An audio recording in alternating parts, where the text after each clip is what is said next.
이렇게 새로운 입자를 발견할 수 있는 장치들이 이미 이제 만들어지고, 그리고 새로운 입자들이 존재할 것이라고 하는 이론들이 물리학자들에 의해서 나오고 나서 뒤이어서 곧 진짜로 새로운 입자들이 발견이 됩니다. 나중엔 너무 많이 발견이 돼서 처음에 이 새로운 입자 발견한 사람들은 노벨상 받았어요. 근데 그 다음에는 너무 많이 발견이 돼서 이제 그 노벨상 더 이상 받지 못합니다. 그래서 처음 시작한 사람들만 여러분한테 소개하겠어요. 맨 처음에 발견한 사람이 누구냐면 칼 앤더슨이라고 하는 사람입니다. 이 사람은 두 가지를 발견했어요.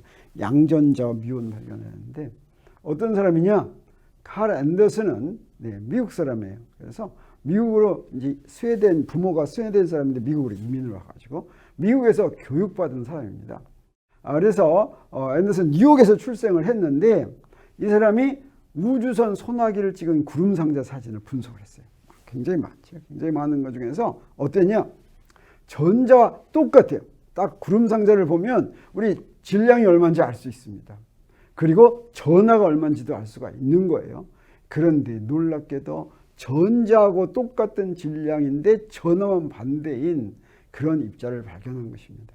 당시에는 그런 게 없었죠. 양성자, 중성자, 전자 이렇게 알고 있었는데, 전자하고 질량이 같다.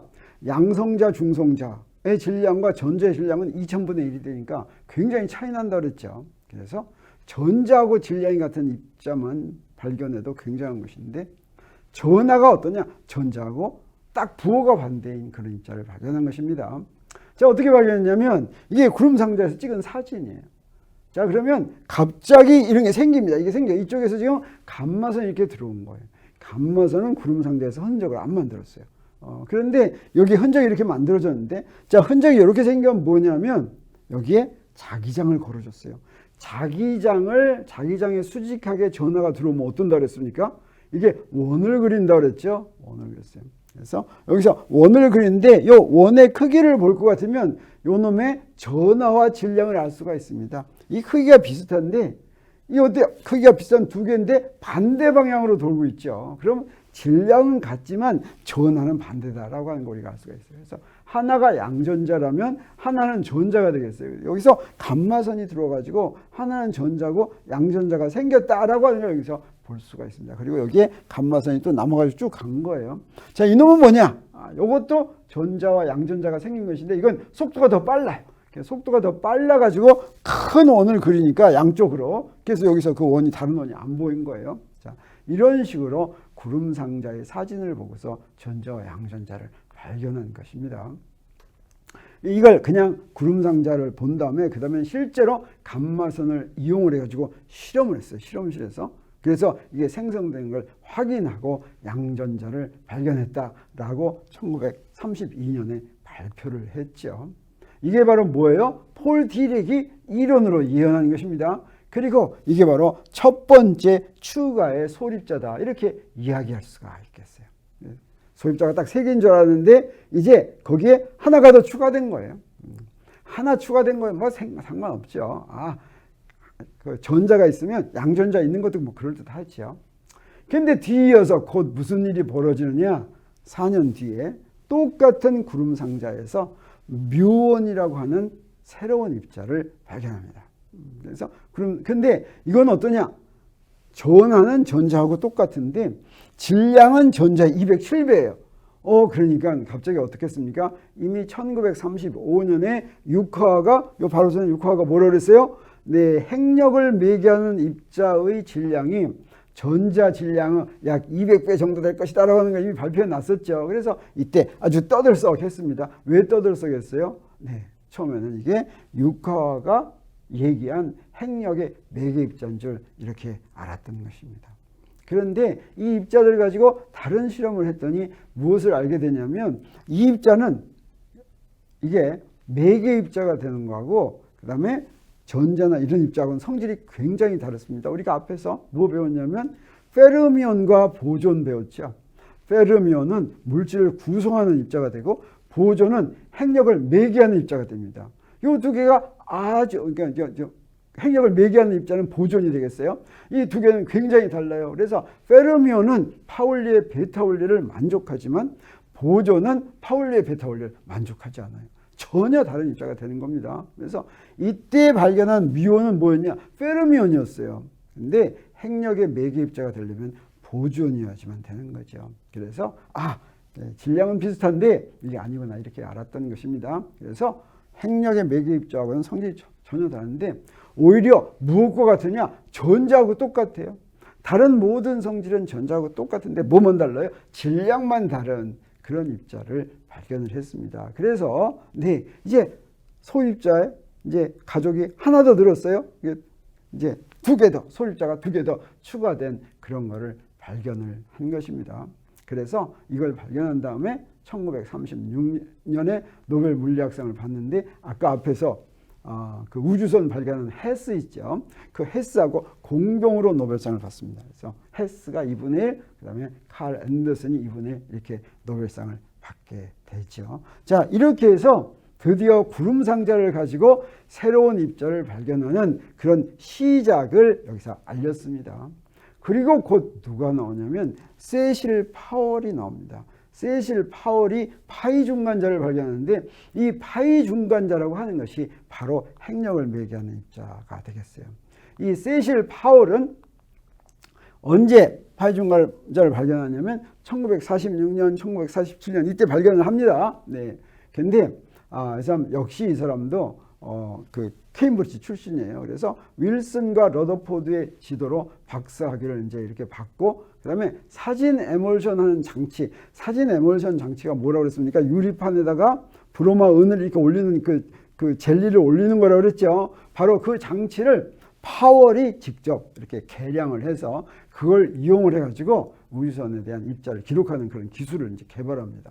그리고 1938년부터 산꼭대기 벌룬에다가 이 사진 에멀션을 장치해가지고 새로운 입자를 찾기 시작하는데 거기에 이제 거기에 나오는 필름들을 많이 현상을 해서 흔적들을 보고서 이게 어떤 입자인지 하면서 그 유과가 예언한 전자의 질량의 약 200배 정도 되면서 그 다음에 또 어떤 성질을 가져야지 되겠어요? 이게 보존의 성질을 갖는 그런 입자를 찾는 노력을 계속하다가 드디어 1946년에 그걸 발견하게 됐죠.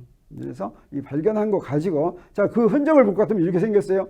여기에 파이온의 경우에는 전하가 마이너스짜리도 있고 0짜리도 있고 플러스짜리도 있고 이렇게 세 가지가 있어요. 그래서 여기에 예를 들어서 파이 마이너스가 이렇게 생겼다 그러면 이거 어디서 생겨요? 우주선에서부터 생깁니다. 우주선이 꽝 부딪히면 파이 마이너스가 이렇게 생겨가지고 다니는 거예요. 이게 다닌 다음에 어떠냐? 여기에 다른 입자하고 아까 얘기한 저 뮤온이라고 하는 입자하고 뮤온이라는 입자로 바뀝니다. 파이 마이너스가 뮤온보다 더 질량이 커요. 그래서 이 뮤온이 나오려면 우리 나중에 알게 되겠지만 저 뉴트리노도 같이 나와요. 그래서 같이 나온 놈이 이렇게 쭉 갑니다. 뮤온이 가다가 뭘로 바뀌느냐? 뮤온은 전자보다 질량이 더 크다고 그랬죠. 그래서 파이 메존이 질량이 제일 크니까 여기서 뮤온으로 바뀐 다음에 이 뮤온이 쭉 가다가 이 뮤온은 파이 메존에 비해서 수명이 좀 길어요. 10의 마이너스 6승초 정도면 굉장히 긴 거예요. 파이 마이너스는 10의 마이너스는 10승초 이렇게 되는데 자 이렇게 길어가지고 만큼 가다가 여기서 뭘로 바뀌느냐? 전자로 이렇게 바뀝니다. 전자하고 그 다음에 관찰되지 않는 뉴트리노. 뉴트리노는 세 가지 종류가 있어요. 전자 뉴트리노, 뮤온 뉴트리노 이렇게 바뀌는데 여기 줄이 이렇게 꺼진 거 이건 반입자다 이런 뜻입니다. 그래서 전자 뉴트리노의 반입자. 반전자 뉴트리노 이렇게 얘기해요. 저기 생기는 것도 반뮤온 뉴트리노 이렇게 되겠어요. 이건 그냥 뮤온 뉴트리노 이런 것들이 이렇게 생기는 사진 에멀션 사진을 분석해서 파이온이 생겼다라고 하는 것을 확인을 했죠. 그래서 이거 발견되고 나서 아까도 얘기했지만 유카와도 노벨상 받고 그다음에 파월도 역시 또 노벨상을 받고 그랬습니다. 자, 그래서 점점 여기까지만 얘기하고 그 다음에 또 막 발견이 되는 거예요. 이게 소립자를 이제 구분해야지 되게 됐어요. 그래서 어떻게 구분하냐? 소립자 수가 많아지니까 이 소립자를 질량순으로 먼저 구분합니다. 그래서 질량순으로 렙톤, 메존, 바리온 이렇게 구분했어요. 렙톤은 전자 정도로 질량이 작은 거예요. 그 다음에 메존은 파이 메존처럼 질량이 중간점, 전자의 약 몇 배? 100배에서 200배 이 정도 되는 겁니다. 그 다음에 바리온은 뭐냐면 무거운 거. 그래서 전자 질량이 2000배 이상 되는 거. 2000배면 바로 이게 뭐예요? 양성자, 중성자 이런 것인데 나중에 알게 되는데 요 두 개를 합해서 하드론 이렇게 얘기합니다.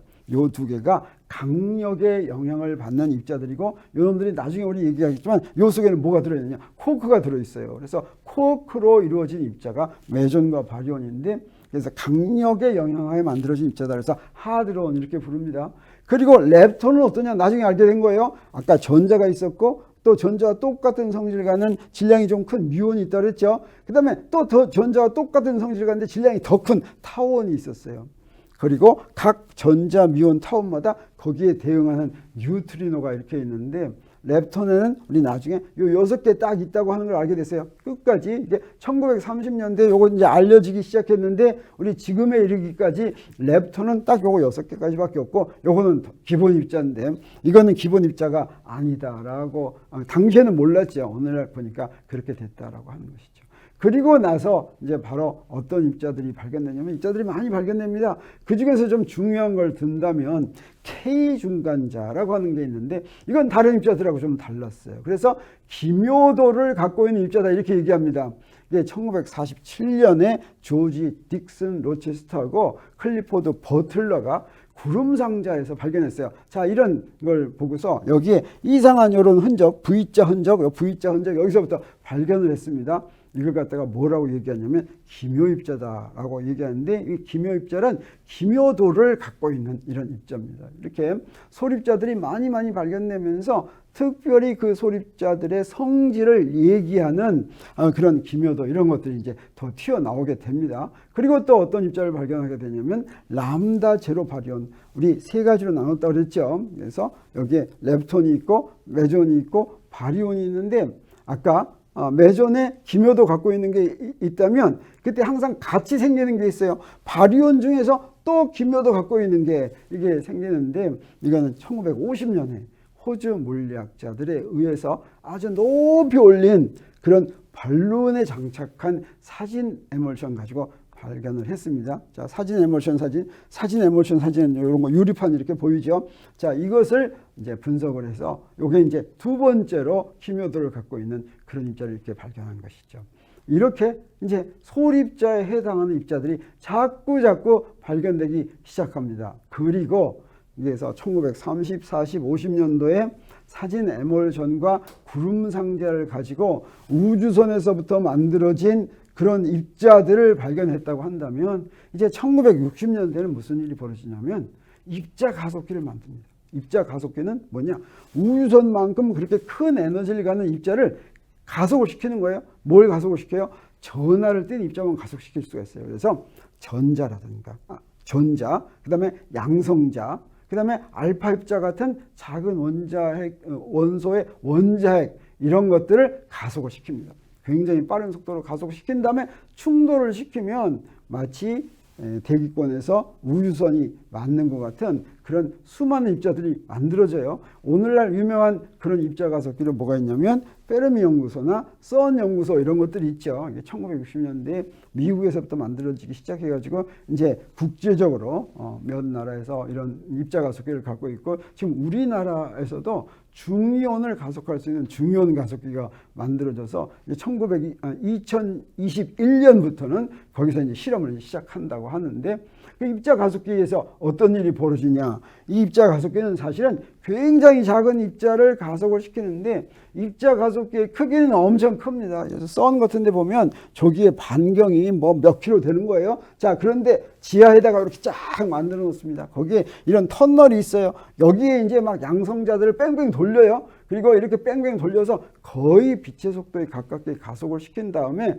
충돌을 시키면 무슨 일이 벌어지냐? 여기서 많은 입자들이 팍 생겨나는데 이것들을 검출하는 기계, 이제 더 이상 구름상자나 사진 에멀션 쓰지 않고 이제 또 다른 그런 이제 첨단 장비들을 이용해서 이것들을 전부 검출해내죠. 그래서 소립자의 수가 어떻게 되느냐? 수백 개 막 이렇게 많아지는 겁니다. 원자가 90몇 개였어요. 처음에 원소의 주기표 할 때 인공적인 원자가 아니라 그냥 자연의 저절로 존재하는 원자는 제일 큰 원자 번호가 92였죠. 자, 그거 가지고 주기율표 가지고 다 이렇게 설명을 했는데 이게 소립자가 어떻게 되냐? 소립자가 이게 1960년대가 되니까 그때 이미 소립자의 수가 수백 개가 된 것입니다. 그 얘기는 무슨 얘기가 되겠어요? 우리 소립자를 기본입자라고 했는데 소립자가 어떻게 했습니까? 이제 더 이상 기본입자가 아니겠죠. 그러면 이게 더 이상 기본입자가 아니라고 하는 것은 어떻게 알게 되느냐? 마치 원자가 기본입자가 아니라는 것과 비슷하게 이렇게 알게 됩니다. 원자가 기본입자가 아닌 거 뭐 가지고? 원소의 주기율표 가지고 알았죠. 원소의 주기율표 가지고 어떻게 알았습니까?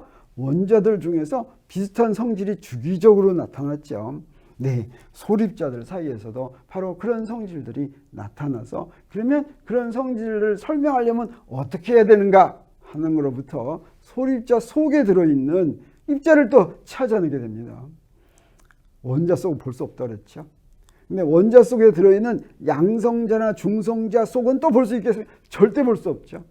절대 볼 수 없는 것 속에 들어있는 것을 이제 찾아내게 된다라고 하는 것입니다. 그래서 어떻게 해서 찾아내는지 하는 이야기를 이어서 하겠습니다.